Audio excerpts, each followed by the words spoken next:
Jadi kita punya f dari x sama dengan negatif x tambah 4. Dan f dari x digambarkan di bidang koordinat. Sekarang kita cari dulu apakah inverse dari f. Untuk mengetahui inverse-nya, yang kita lakukan adalah saya tetapkan variabel y sama dengan f dari x, atau kita bisa tulis bahwa y sama dengan negatif x tambah 4. Kita telah memecahkan untuk y sebagai fungsi dari x. Untuk inverse-nya kita lakukan kebalikannya. Kita pecahkan x sebagai fungsi dari y. Kita ambil 4 dari kedua sisi, kamu dapat y kurang 4 sama dengan negatif x. Kemudian untuk memecahkan x, kita bisa kalikan kedua sisi persamaan ini dengan negatif 1. Maka kamu dapat negatif y tambah 4 sama dengan x.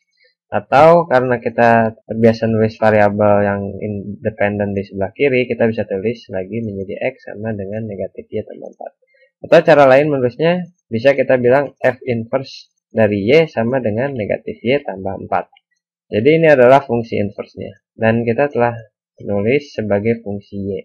Tapi kita bisa juga mengganti nama y jadi x. Maka fungsinya jadi fungsi x. Coba kita lakukan. Kalau kita ganti y menjadi x, kita dapat f inverse x adalah sama dengan negatif x tambah 4. Kedua fungsi ini identik. Kita gunakan y sebagai variabel independen atau sebagai variabel masukan. Di sini kita hanya pakai x, tapi mereka fungsi yang identik. Jadi sekarang hanya pengen tahu aja, kita gambar grafik fungsi inverse-nya dan lihat hubungannya seperti apa terhadap yang satu ini. Jadi kalau kamu lihat ini sebenarnya terlihat cukup identik. Ini negatif x tambah 4 sama aja persamaannya. Jadi kita punya perpotongan terhadap sumbu y ada di 4. Fungsi ini adalah fungsi inverse-nya sendiri. Jadi kalau kita akan menggambarkannya, kita taruh tepat di atas ini. Dan ada beberapa cara untuk memikirkan hal seperti ini. Di video fungsi inverse yang pertama saya bilang tentang bagaimana sebuah fungsi dan inverse-nya mereka adalah pencerminan terhadap garis y sama dengan x. Jadi mana garis y sama dengan x di sini? Garis y sama dengan x terlihat seperti ini. Dan negatif x tambah 4 sebenarnya tegak lurus terhadap y adalah sama dengan x. Jadi kalau kalian cerminkan, kalian sebenarnya seperti membalikan, tapi hasilnya adalah garis yang sama. Jadi garis itu adalah cerminannya dia sendiri. Sekarang mari kita pastiin bahwa hal itu masuk akal. Kalau kamu masukkan 2, itu terpetakan ke 2. Kalau masukkan hanya 4, ya terpetakan ke 0. Apa yang terjadi kalau kamu ke arah yang berlawanan? Kalau masukkannya 2, jadi ya 2 terpetakan ke 2 juga. Jadi masuk akal kan? Untuk fungsi biasa 4 terpetakan ke 0. Untuk fungsi inverse-nya 0 terpetakan ke 4. Jadi masuk akal juga. Coba pikirkan dengan cara lain. Untuk fungsi biasa, coba saya tulis secara mungkin membantu. Kita pilih f dari 5. F dari 5 sama dengan negatif 1. Atau bisa dibilang fungsi f memetakan dari 5 ke negatif 1. Sekarang seperti apa kelakuan si inverse f ini? Apakah f inverse dari negatif 1? F inverse dari negatif 1 adalah 5. Atau bisa kita bilang bahwa f memetakan dari negatif 1 ke 5. Jadi sekali lagi kalau kamu berpikir bahwa pasangan ini adalah domain dan range. Jadi kalau ini adalah domain f dan ini range dari f akan membawa kita dari 5 ke negatif 1. Itu adalah hal yang dilakukan fungsi f. Dan inverse f akan membawa kita kembali dari negatif 1 ke 5.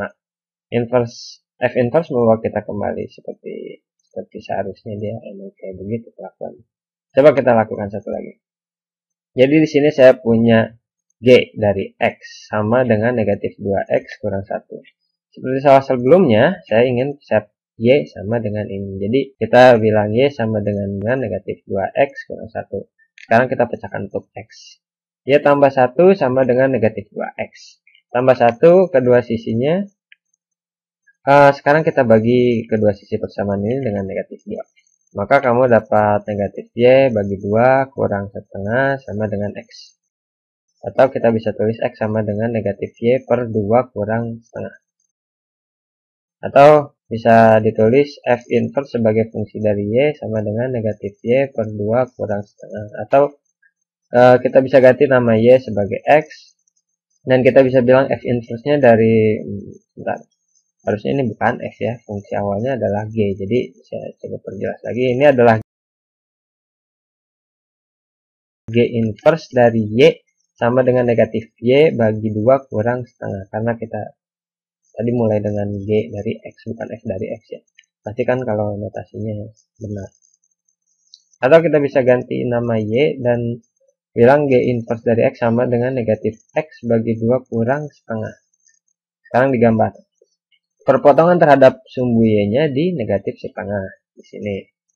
Dan memiliki kemiringan negatif setengah. Coba lihat. Kalau kita mulai dari negatif setengah, kalau kita bergerak ke 1 dalam arah positif, maka akan turun setengah. Kalau pindah 1 lagi, maka akan turun setengah lagi. Kalau kita bergerak ke belakang, kita akan bergerak seperti ini. Jadi garis, saya coba gambar, akan tampak seperti ini. Terus, maka garis akan tampak seperti ini. Dan itu akan terus terjadi ke kedua arah ya. Dan sekarang coba lihat. Kalau ini adalah pencerminan dari Y sama dengan X, Y sama dengan X tampak seperti ini. Dan kamu lihat ini adalah pencerminan. Kalau kamu cerminkan yang garis biru ini, itu akan menjadi garis orange ini. Tapi idenya jadi sebuah fungsi awal dipecahkan untuk Y sebagai fungsi dari X. Kamu lakukan aljabar, pecahkan X sebagai fungsi dari Y, dan itu adalah inverse-nya. Fungsi dari Y, tapi kemudian kamu ganti aja namanya gitu.